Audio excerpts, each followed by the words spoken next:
Hey YouTube, how you doing? Welcome back to the channel. Thank you very much for joining me. My name is Kino and today we've dropped here into my design world. And the reason we're here today is because we're going to be talking little blue things and farms. Now over the last few weeks you've probably seen on my shorts channel that we have done a lot of work on the Allay return station, which is this one. You can see it working perfectly just here. And farms, and they have gone off on social media. So thank you very much for that. But what we're going to do, if I change into this view here, you can see my design model perfectly. You can see that the Allay drop station here is still working. It's still got the Allay and it's still been keeping busy. And what I've worked out is that although the villager farms seem to be working pretty well, this Allay is a way of expanding the farms a lot easier. Now, we're going to do a little tutorial today just to show you where we were and where we are. And if we zoom over here, you can see I've got my villager carrot farms. I've got some more allays over there. I've got this villager carrot farm, which went off on social media. So thank you very much for that. Well over 100,000 views, I believe. And then we've got the villager wheat farm. Now, what we can do here and what we're going to do today is we're going to combine all of these farms and a new collection system. And the way that we go about that is by using the allays. So, without further ado, I'm going to find an area for us to start working and we'll crack on. Now, I found this area over here where I've marked out where we're going to build our farms for today. Now, I've built 9 blocks, just marked out there, which is going to be 8 farms. The reason it's going to be 8 farms is because this central one here is going to be our allay collection system. So we're not using villagers, we're not using hopper minecarts or anything like that. It's purely going to be the allays that are collecting the items. Now the allays are really good because they will actually collect up to 32 blocks away. Now 32 blocks over this direction actually brings us out to here, which means we can quite easily get an extra farm into this section here. And that adds the extra farm to the edge here. Now 32 blocks also brings us out diagonally all the way over to here from that center note block. So we can quite easily get farms all the way around the edge of this. There's an extra 16 farms. Add that to the 8 that we're already building, because we're not building anything here. And that is 24 farms that we can have our allays set up collecting from. Now that is OP. Plus on top of that, this is perfectly stackable. Once you get a layer here that the allays are working, you could quite easily put another layer on top with another group of allays. And that makes these farms ridiculously overpowered. Now for the purpose of today, we're just going to stick to the 8 that we built here. And the first thing we're going to do is we're going to start with a collection system in the middle. We need to find the center block here, which is this one here, which I've already marked out. Now, what we need to do here is we need to take out these 3 blocks there. Reason being is we're going to dig down entirely so that we can fill out what we need. We also need to take the top there, just like this. Now, this is going to be where our hoppers form a collection system around the note block. The note block will sit above and the observers will sit down. And the reason we've got these 3 cut out will become quite apparent in just a moment. Now we're going to take out probably 5 blocks down. So I think somewhere around there should be fine. We're also going to take out these 3 here. Now the next thing we need to do is we need to go about 15 blocks this way. So I'm going to go something like this. All the way this way. And that will take us to the other side of the farm. Which I think that's 15 blocks. And if we go up there, perfect. That brings us out there. Now, all we're going to do here is we're just going to place a ladder in, just so that if we were in survival, we can get up and down. Now, you can build this any way you want. You can even have gateways in these fences. These are only going to be fences here. You can have gates that you could go through and use a collection system. You could fly over. You could build a bridge over. Anything where the villagers can't get out, and you can get to this collection system and be absolutely fine. So as we go down the bottom here, we can wander over to this bit. We're probably going to put some lighting down here at some point. But what we need is our collection. And that's going to be that chest there, which is why we broke these 2 blocks, because we need to be able to climb over to it. And the way that this is going to work, in fact, it's going to be 1 more block that way, which is why we broke these 2 blocks. And the way that we're going to work from here is we're just going to put hoppers in behind. And it has to point into that chest. And then from there, we are going to put the hoppers in here. And we do that by crouching and jumping at the same time, he says. And that brings our hopper line all up there. And they're all pointing into each other. Now from there, we're going to put the hoppers around something like this. All pointing into each other so that they will collect anything the allays try and put into the note block. Now, the reason we took out these 3 blocks here is because we need to make our observer clock. And the way that we do that, they have to be like this so that they can see each other. This one needs to point down, and this one here needs to look directly into this observer, anyway, and that can go like that. Now, as you can see there, that clock is going already, and that will start the note block. So if we put the note block on here, that is now playing music. Now, you can't hear this in this game because if I go into my settings, I go options, and I can go music, you can see I've actually turned my note block sound off. We turn it up, and we go back into the game. Now that you can hear it, and it's quite annoying. So what we do here is we go back and we just turn it off. And I believe this setting was added especially for this. So that will turn it off. Then we need to put our hopper in here. What we're going to do then from there is we are going to make sure we can't get any of our allays on top of the note block. If they start getting on top of this, then that's our collection system completely ruined, because they'll start putting on top of there and nothing will go through these hoppers. So what we're going to do, there we go. Now we're going to put it on top like this, and then from here we're just going to put a frog light and another frog light. And then what we'll do is open that, and that should give us those.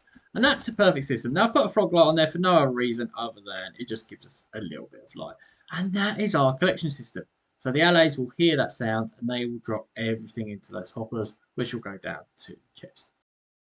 So the farms are really simple and they're exactly how we designed them before. Again, we're going to find the center block. So we're going to go 1, 2, 3, 4. This 5th one here is the center block. So as we follow that all the way across there, we should be able to find that way. And what we do here is we go up here 1, 2, 3, 4. This 5th one here is the center block. Where they cross, this is going to be where we need to place our water. So what we do is we place a slab below like this, and then we just waterlog that slab like so. And that will stop these from disappearing when you till them. What we do then, the reason we put the slab on there is because we're going to put a composter on top like that, and then we're going to put a frog light on top like that. Now this frog light stops the villager from being able to throw stuff in the composter. Once the villager's inventory is full, it will try and throw it into the composter to make bone meal to make the things grow faster. We don't want that. We want all the crops. Once its inventory is full, all the crops will just lay on the floor and around like this. Once we've built this sort of layout, we then till the whole area. And we do that just by going around with the hose. Now that we've put the water in there, you can see that the water is actually making the area wet. These blocks here are darker, and that's because water's getting to them. And that's what we want for our crops to go. On Java, you have to have water available for crops to grow. On Bedrock, I believe you don't, and it's a lot easier and you can do this without this, but it's still a good little setup. Now this water will go 4 blocks quite easily, which is why we do this sort of section collection system here. Now, once you've done that, and that's the layout of it, we then plant our crops. So for this one here, we're going to plant carrot. We're going to go on like this. Now, there is a well, it's a well-known fact that if you were to place a different type of vegetable on that side, in between, so if were to do rows like this, oh, hello, do rows like this, apparently they grow much faster. Now, I haven't ever tested this, and I'm not sure how it worked with the villager, whether they would block up their inventory, whether they just wouldn't collect the different types of vegetables. I haven't done enough work on it, haven't looked into it enough. But I do know that if we fill this up with carrots, it's a much easier way because it definitely works and there's no risk in it. So that's how I'm going to do it. You can obviously experiment as you want, and you can try and put rows of vegetables in and see how that works. But I've not done it. If you find that there's success, then drop a comment below, and that would be great. And that's our layout for the carrots. And we're going to repeat that for all of the farms, whether you're just doing the 8 farms here, or whether you're doing the full 24, or whether you've got an extra 3 down the side. It's entirely up to you, but this is how your farm's going to lay out.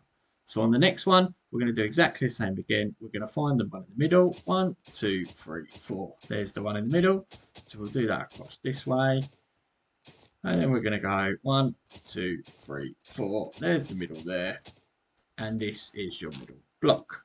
Now again, we're going to put the slab in there. The reason we put the slab in there is so that when we put the composter, there's no issue with it sort of blocking the water up. So put the composter on top like that. We're going to put another frog light, and that blocks it off. Then we're going to do exactly the same again, and we're going to go around the whole area and just till it off so that we can plant our potatoes next, I think. And that's that section there done with potatoes. Now, we're going to carry on doing that all the way around. You can put them in any pattern you want and make them farms. And I'm going to do that just like this. Okay, and that's all of our farms done. Now, me being a tiny bit OCD, I have done a little bit of a pattern, and it all matches itself. So potatoes and potatoes, carrots and carrots, and then these ones and these ones match here as well. You don't need to do that. You can do anything you want. You can make this whole thing carrots if you wish. Now, the last thing we need to do is we need to get rid of these sand blocks, and we need to trap in our villagers. These sand blocks were here just for me, just to mark them out. You obviously don't need to put them in. I'm just going to use simple fences to go around. Now, you can make this as pretty as you want. You can put little paving slabs down. You can have whatever you want. You can do coarse dirt, whatever you would like. However, for the purpose of this, we're just going to put a simple mangrove fence down. I haven't used much mangrove, so why not put some in this world here as and when I'm building some stuff.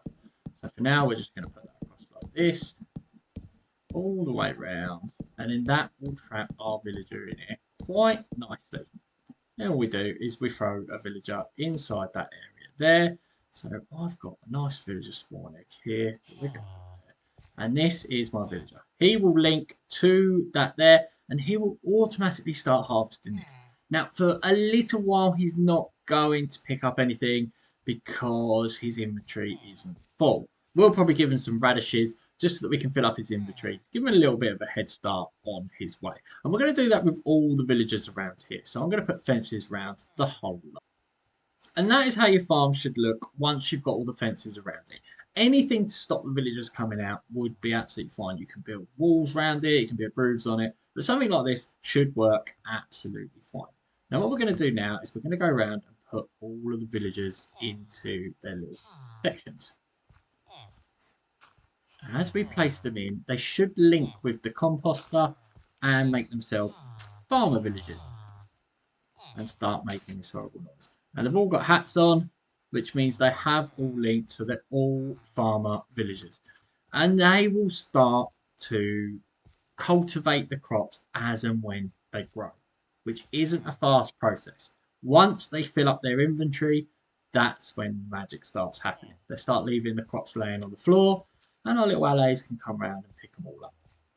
So that's the last thing we need to do, is get the allays down here and get them working. We need 1, 2, 3, 4, 5, and 6 allays, because we're going to put the potatoes back in there. We need to give the allays each one of these items which I've got in my hotbar. So again, we've got beetroot seeds, wheat seeds, potato, carrot, wheat, and the beetroot. And that's because the allays will collect all of these. They'll then come over to here, drop them into this little collection box, and then we'll be able to collect them. So let's do that now. So we're going to go 1, 2, 3, 4, 5, 6. And the way that they work is obviously we can duplicate the allays. You can just get one and we can duplicate it. And I have got a little video showing you just how to do that. And now we've got these allays just flying around. They're all linked to this block, so they're not going to go more than 32 blocks away. And every now and then they'll fly back to the note block just to say hello. Now, I haven't given them any items at the moment because I don't want them to be pests to the farmers. Now, we want these farmers to fill up their inventory like so. So as they pick the crops, they pick them up and put them in their inventory. Then they will replant them as and when they need to. Eventually their inventories will be completely full and then they'll start leaving the crops on the floor. Until that point, we don't want the allays to come and sneakily take them off them. Eventually the farmers will run out of crops because the allays take them off them before they have a chance to pick up. So for now, we're quite happy with the allays just flowing around until these inventories are full. Now, the final thing you want to do, and this is a little bit optional, is to just put these trapdoors along the top of the lights there. Now, this stops the villagers being able to get access to the composter. It's not a major issue because the crops will still tot up and lay on the floor like they are at the moment, which is why I've left it for a little while. But it does mean that they make bone meal if they can get to the composter. Now, if you don't particularly need the seeds, then this is fine because they'll only ever turn the excess ones into bone meal. It'll make their plants grow quicker, and then you do get a source of bone meal as well. So it's entirely up to you. However, if you do want the seeds, you definitely need to put these trapdoors along the top here. Just reduces it from a 2-block height so the villager can't get access to there. They can still harvest the crops next to it, but they can't get access. Now, as I say, I've left this for a little bit longer than what I recommend you should do. And you can see that there are crops on the floor everywhere.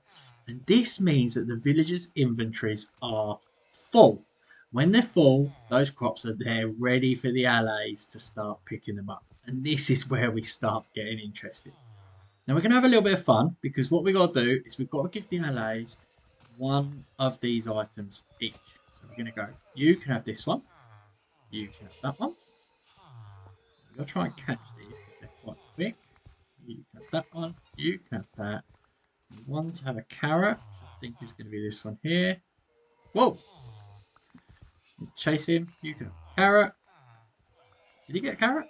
There we go. And then we need one with a potato. Is it this guy here? And you got a potato. So now all of our allays should have a job to do. And they will start collecting. They're running around now like busy little bees, collecting all of the crops there. So he's got the seeds. I think that's all of them. So everything that's laying on the floor now should be picked up. And if we watch these potatoes here, this is a prime example. You can see this allay throwing these potatoes in here. Now we do get a tiny, tiny bit of collection at the top here. Get rid of this, and to stop these getting stuck up here, what you can actually do is you can put trapdoors in like so. We'll put these along the top. Something like this. And this should stop all the collection at the top there. There we go. And that should stop the collection going up the top there. I hope. You could even go another block higher just to be sure if you wanted, but I think that should suffice. That'll just stop it from collecting up there. But now we can see that most of this area now has been fully collected. And our allays will continue to do that all the way around. They'll continue to pick up the crops from the farmers as and when the farmers start collecting. Now what you may want to do is just keep an eye on the seeds. Keep an eye on the seeds, because what happens occasionally is the farmer goes to pick up the seeds and the allay's too quick and actually takes it off them. So what you need to do every now and then is just come back and perhaps have a little look, maybe even stop the allay with the seeds just to let them have a little top up every now and then. But you should be absolutely fine. The farmers are normally quick enough. Now what we can do here, the final thing, just to show you how successful it is, We can go down here on this little section. We come down to the bottom there. And look how much stuff we've already collected. As I say, I did leave these stocking up at the top, and they're still being collected now. So it probably won't be as quick as this. But you can make this farm as big as you want. And really, it really is OP. Let's say, a couple of things to watch out for. Things like the seeds, things like the bone meal. These are all entirely down to you and your preference. Sometimes, what I like to do if I've got enough seeds is I just turn the seed allay off. I let them go collect their own seeds. I let them turn it into bone meal. And I have them collect the bone meal, which is even better. But it's entirely up to you guys. And that is our farm. And it's huge. And imagine how much food that this is producing. We've got entire sections for wheat, which are 9 farms wide, 9 farms in all of a section here. We've got 3 farms here for beetroot. We've got 9 farms for carrot. We've got more farms over here, all segmented out. And they can be segmented however you want. And to be honest, I'm not even sure they need to be segmented. I kept them segmented because I didn't want the farmers passing stuff to each other and messing up the system. But this farm is amazingly overpowered. It's efficient. You can see the allays are busy buzzing around, picking up everything they can pick up and whizzing it back to the collection system. In fact, this is so efficient at this size that I've had to make a 3 double chest collection system, which is pretty much full already. Now, with this farm being so big and producing so much food, the only concern may be how quickly or how slowly the allays are actually picking up the items. It's quite a vast area for them to cover, particularly the number of cornfields I've got here. I've got 2 large cornfields, 2 large carrot fields. So the allays that are on those duties could potentially take a little while to get their stuff. Now, I haven't noticed a major issue, and as you can see from here, there isn't really any corn or seeds laying around. So the allays are working absolutely fine. But you could add more allays if you wanted. That wouldn't be a problem at all. I don't recommend it because at this stage, I'm a bit worried about lag. The number of villagers we've got, adding more allays could slow it down. But on that note, I'm almost certain we don't need this amount of villagers. I put this amount of villagers in just to show each of the sections as you could have it off. You could have lots of different sections, you can have lots of different types of farm. But I'm almost certain that some of these villagers aren't actually doing anything. And we could reduce the number of villagers down by probably half. But that's something I'll have to test at a later date. At the moment, I'm just glad we've got this up and running, and it is massively overpowered. If you put something like this in your survival world, which I think would be late game because of the allays, if you were to put something like this in your survival world, you would never need to go hunting for food ever again. No more water systems to collect the crops or anything like that. No more hopper mine carts to collect the villagers when they're passing food to each other. The allays do all of the work for you here. And I think it's pretty cute as well, watching the allays busy. It's a pretty cool system, and I think it's really good. So with that being said, thank you very much for joining me, guys. And if you've got any questions or anything at all, please do drop them in the comments below. I do read all of the comments, and I try to get back to you as quick as possible. If you have liked what you've seen or you've been inspired or anything like that, please do hit that like, share, follow button. Do tell your friends. And if this is something that you think that you can improve on, I would be really grateful to see your pictures, especially if somebody makes a stackable one of these or multiple ones next to each other or any improvements in any way. But guys, build like no one's watching, and I'll catch up with you soon.